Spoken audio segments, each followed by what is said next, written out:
Hi, everybody, and thank you for joining us today. My special guest, Steve Shives, and I are going to have a conversation about machines and gender. Yeah. So refresh my memory. What was it that got you interested in this topic, like within the last few days? I think it was Wally. I don't remember if we saw like as we were just surfing through, we saw like a Disney Plus ad that had a clip from it that made me think about the fact that Wally never introduces himself as male and Eve never introduces herself as female, but clearly the audience is, I don't want to say programmed, although that's what comes to mind since we're talking about machines. The audience is prompted to think of them that way, and the humans in the characters in the movie think of them that way and call them, or at least they call Wally he. I don't think they interact with Eve much. We've talked previously about it when I gushed to you about reading Murderbot and Right. how I have to push myself to refer to Murderbot using it refers to itself as it, and that's what or not that it refers to itself that way, but it thinks of itself as not human, and seems to prefer that pronoun. And then also in one of the early books specifically mentions that it's neither male nor female.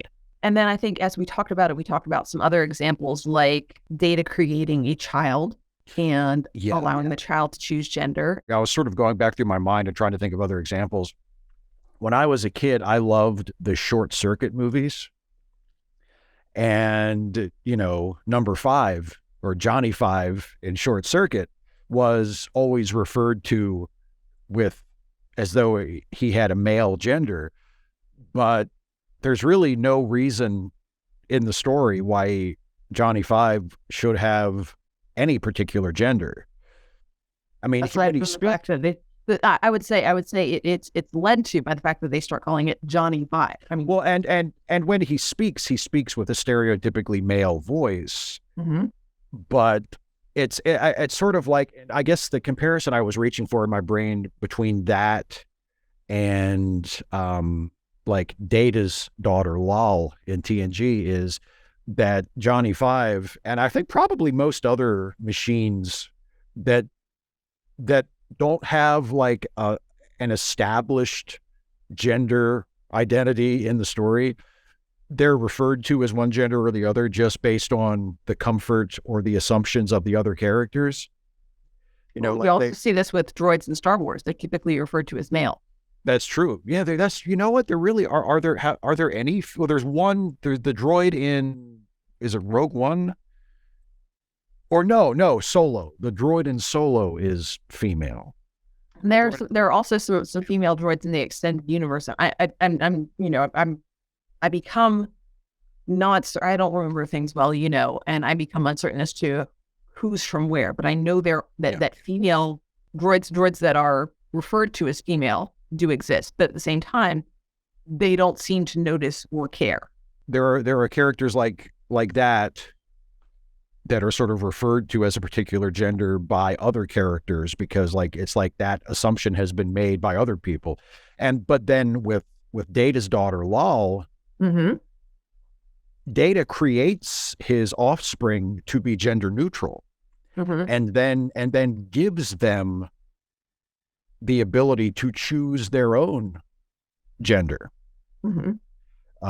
And so like the first part of that episode is Lal in a genderless form, sort of basically going over different skins on the holodeck and choosing which one ultimately she wants.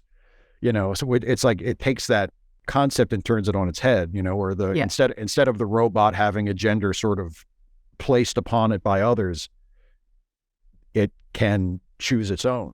Or in, I presume, Data's case, like not just assumed for it, but built into it, literally. Specifically built to be, intended to be regarded as male. Yeah. So I guess what I'm getting at is especially in some of the less humanoid machines, such as Wally and Eve, Mhm. What really got me thinking about it is, what did the designers do? What traits do these two characters have that that cause us to read one as male and one as female? Wally, has some sort of Johnny Five like qualities. He's sort of boxy. He has, treads instead of feet, um, And also the eyes, the eyes, the sort of goggly goofy eyes. eyes. Yeah. Yeah. So Um, reminiscent of what we already the gender that we associate with the character from Short Circuit. yeah. And and also, Wally's he's sort of squarish, Okay. So whereas Eve, angular rather than curved. right. Whereas Eve is like a teardrop, is very smooth Mhm. And of course, Eve and also, uniform. like with Johnny Five, um, Eve has the name Eve. That's true. Yes. Eve is, yeah, Now, I which mean, is granted, probably, it's an acronym, but let's be yeah. honest, it's a way of It's teaching the audience. it's a clue. Yeah, it's exactly. It's a direction to the audience. Say, okay, this one's a girl. And just same with Wally. I mean, Wally can be a girl's name, but usually Wally is That's true. I hadn't thought about that because it's not spelled the same way, but it's Waldashy. So it's yeah, Wally. names Yeah, definitely help. So anything besides the like general shape and the names. not really. I mean, if you look at that story, it's not really necessary to the narrative or to the development of either of those characters that either of them be any particular gender. I mean, Well, aside from the fact it that the narrative also includes the romance between them. well, but see, I think that gendering the characters and making one a boy and one a girl just makes it more conventional and makes it easier for people to sort of engage with and understand, and it lines up with the sort of typical assumptions that most people have, and that are you know the most common form of that in human experience. But really, you don't have to be any particular gender to have romantic feelings for someone else, or to be the object of romantic feelings from someone else. And the person that you are feeling romantic toward doesn't have to be any particular gender identity. They can be the same gender identity that you have, or another one, or of no particular gender identity at all.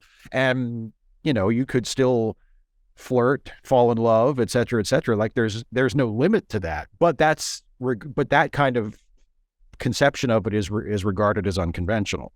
Right. Conventional is boy meets girl, and they wanted to keep it conventional for Wally. Yes, they made that decision, but also within the story, Wally has learned from, like, he's repeatedly been watching Hello Dolly. Yes, that's right. And so there is also some of that conventionality, because without the trappings of gender, it could easily be read as just, a connection between, as friends or as found family. But True. the fact that the machines are gendered is what causes us to see it as romantic. Also, the score really helps. So there's that as well. Oh, and I didn't think of this because it's been a while since I've seen Wally, but when Wally is watching the movies, presumably he identifies with particular characters, and it could be that Wally discovers his own gender identity by seeing other people, other beings with a given gender identity, and realizing that he feels like one of them. Yeah. Which is much the same way that humans discover our gender identity, like very much so, because we see when he starts performing it with them, he's doing the hat lift that male characters do. Yeah. Not, any sort of carousel twirl or, anything like that the female characters do. Right. Male characters don't mess with the hat. So for whatever reason, he self-identifies as a guy, or at least, he mimics the behaviors of the male characters, not of the female characters. So there is some connection with certain characters and not others. Part of it is, a natural tendency that most people have, where if the gender of a character is not immediately apparent, we sort of have an instinct to push them onto one side or the other if we don't know. Because, again, I think this is all socialization. I don't think there's anything innate about it. It's just the way our culture has been, organized. We're sort of brought up to be uncomfortable with something that goes outside that binary, and that's not fair, because there are people who identify as something other than male or female, and their experiences are just as valid as anybody else's and deserve to be treated as such. But again, it's something that most of us see as unconventional, and we're sort of conditioned to think like, yeah, but you're one or the other. We're all too far with that. As far as, being brought up a certain way or conditioned a certain way, I think that there are more people who fit to a greater or lesser degree within the gender binary than those who don't. Oh yeah, absolutely. Being brought up that way, it's not so much that it is our society programs us into it. It's just like, based on the numbers, our experiences lean toward tending to see people in these two particular groups, just based on the commonality of those experiences. It's far more common to see someone who presents as male or female than to see somebody who, based on some of these characteristics that we tend to associate with masculinity or femininity, where we're like, I'm not sure about that person. And then the other thing of it, the sort of flip side to that, is somebody who presents as male or female may not actually identify that way. That's just how they present. And so, right. we're coming to a point in our society where it's important to have conversations about what we mean when we say male or what we mean when we say female. On my Twitter feed this morning, there was a response to someone who said, I'm an alpha male. I drink my coffee black. I eat my steak rare. I eat raw. I eat fish raw. I lift weights. I mean, and I make no apologies for it. I'm just like, who's asking you to apologize? I don't know. Apparently, my guess is the wokeness crowd. Yeah, because that's what people who are concerned about the things that are derided as wokeness are worried about. Whether or not you drink your coffee black or how you like your steak. Those are the issues at hand in those conversations, of course. Apparently you're an alpha male with your sludge. I see. I was just thinking, because you said black coffee. I'm drinking a cup of black coffee right now, as a matter of fact. But then you lose me immediately when you say rare steak. Like, no, it's got to be medium rare. I don't want a rare steak. You're saying that as an alpha male, you're limiting yourself. You fit within this box. This little box that you've given yourself. Congratulations. And I'm just like, there is so much that you're missing out on, dude. This little box that seems weirdly centered on food preferences, that I guarantee you, few, if any, people have ever actually given him a hard time about in his life. I guarantee you. In fairness, you're getting this second or third hand. And if I'm going to remember something, it's going to be the parts about food. Well, maybe that's the explanation. So I like to be fair. I think there was some other stuff on it. I remember the lifting weights, and there were some other things. But was the food. And the lifting weights thing. It's like, again, I've never heard of anybody being given a hard time for lifting weights. Now, if you lift weights and you're like a jerk about it. Well, if you lift weights and you're a jerk about it, and you try to use that as a way to sort of put yourself above people who don't exercise or whatever, or because some people apparently. Yeah. Or if I eat my steak raw, or okay, but do you jump on other people if they like it cooked a little more? Do you think that they're doing it wrong, or do you just have your rare steak and mind your own business? Because if you have your rare steak and mind your own business, I have a really hard time that anybody else would ever have a problem with it. It's probably this dude that is making it an issue with other people, and then getting mad and feeling, victimized when somebody says, hey, you're kind of a jerk. So curviness is seen as feminine, like we saw with Wally, and blockiness is seen as more masculine. And I would also argue that Eve's cleanliness, in contrast to Wally's grubbiness, is also part of the feminine masculine binary. Well, that's true. I mean, let's think about The Odd Couple and how, Felix, the clean one, is sort of implicitly viewed as the more feminine of the two, whereas Oscar the slob is the more traditionally male character. That is really interesting because that was actually in the first local play that I did. Except we did it in rotation. There's a word for it in theater. I'm sorry, Jason. Repertory. Thank you. I was in the female version, like the gender flipped one, where like the friends were female and the neighbors were dudes. So like all the genders were changed within the binary. And it's interesting because I guess it's presented a little bit that way because the character who is more fussy is also the one who brings out the tea tray and serves the things. Yeah. But I didn't tend to see the more like slovenly and laid back and relaxed character as being the more masculine of the two women, the two female. Interesting. Yeah. When you flip the genders of the characters like that. Yeah. It doesn't present quite the same way. Certain traits that are associated with one gender or the other. I mean, a lot of that is only within certain contexts, like I know, I hope you don't take offense at this, you can sometimes be a little bit of a slob. I don't regard you as more masculine because of that. I just view that as one of your traits. I don't associate it with, oh, Dana's such a guy, she's such a slob. That thought never really occurs to me. The 5-second rule is a guideline. It's based on how much I like the food, okay? See, I wasn't even bringing food into it. You wrestled food into it.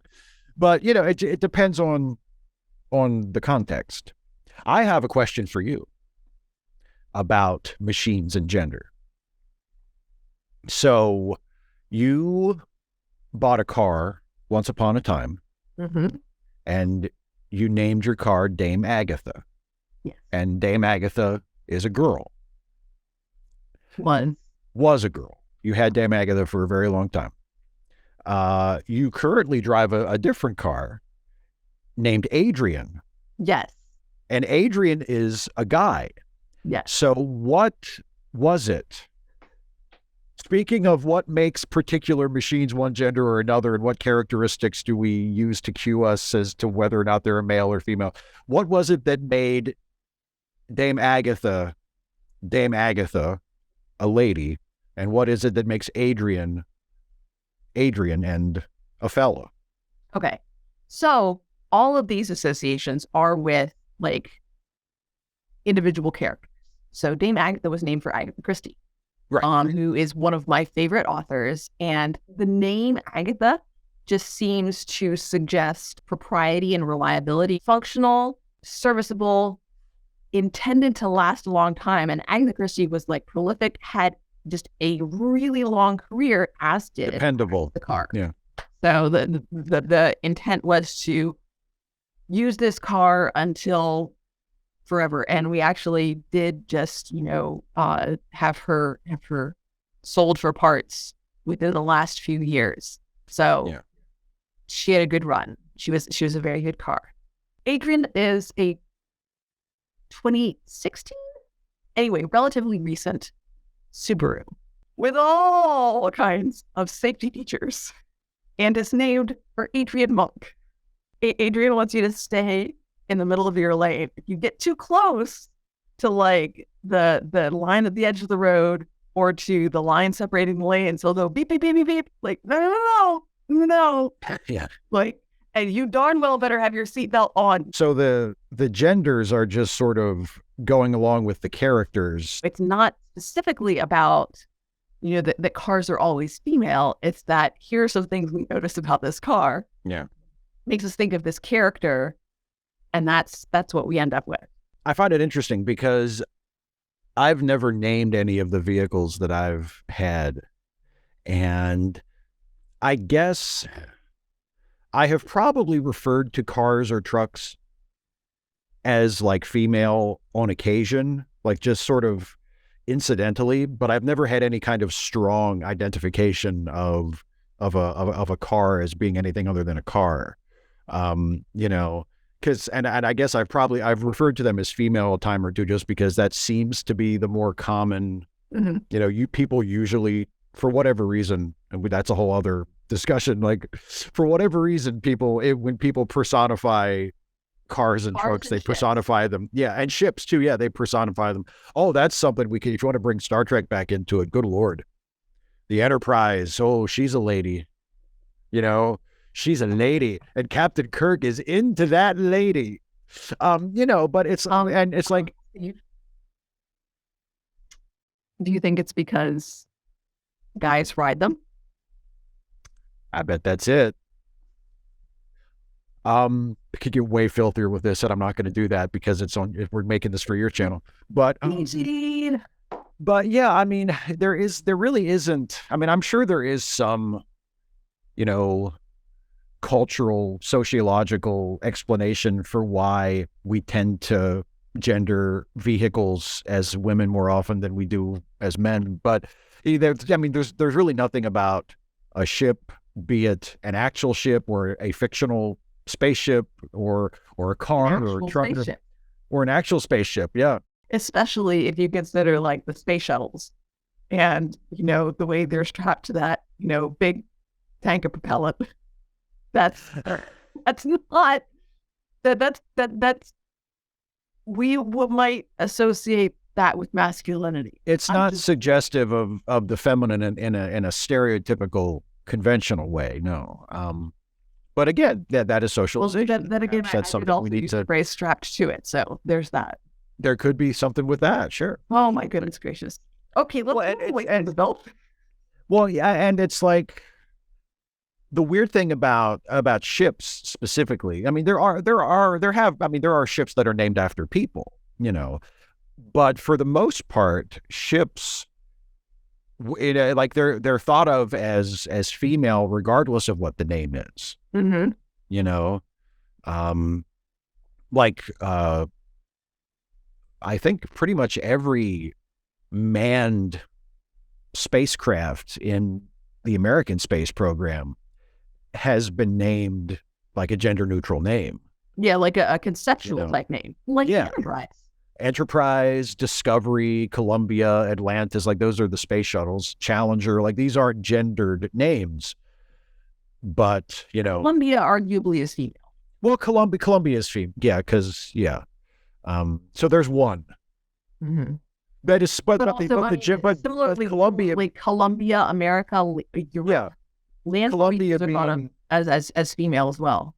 And Columbia being a gendered term is kind of old fashioned, and I think most people probably would not automatically think, "Oh, Columbia," right. You know, like the female personification of the new world. Like, no, they probably wouldn't think that. But yet, if they are referred to as a particular gender, it's almost always referred to as a female because they do all the work.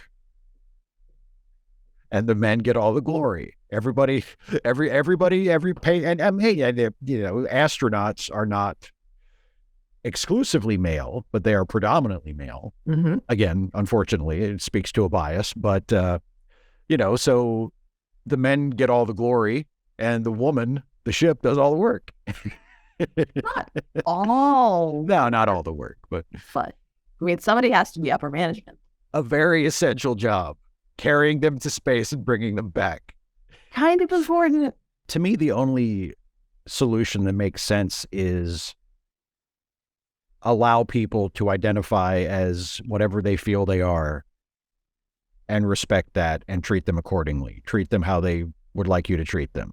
Because, yeah, I mean, if you try to sort things into groups and you say, okay, what are essentially masculine traits and what are essentially feminine traits? you wind up with so much crossover because you realize like, oh, strength and courage. Well, yeah, but are women not strong and courageous? Like, are these not qualities we would want to see in everybody? Some of this, I think, also that we're I don't want to say going about in circles, but sort of echoing each other, is because we tend to have, on this issue at least, somewhat similar views. I don't really know people who that I would feel comfortable having a discussion who differ from me in this, who are more essentialist, who would be willing to, or would they say that either that strength in women is not a defining trait. This is not something that we associate with women. We associate strength with men, weakness with women. My position against that would be to say, yeah, that would be why patriarchy, that would be one example of patriarchy sucking. It's only a problem if you're a jerk about it.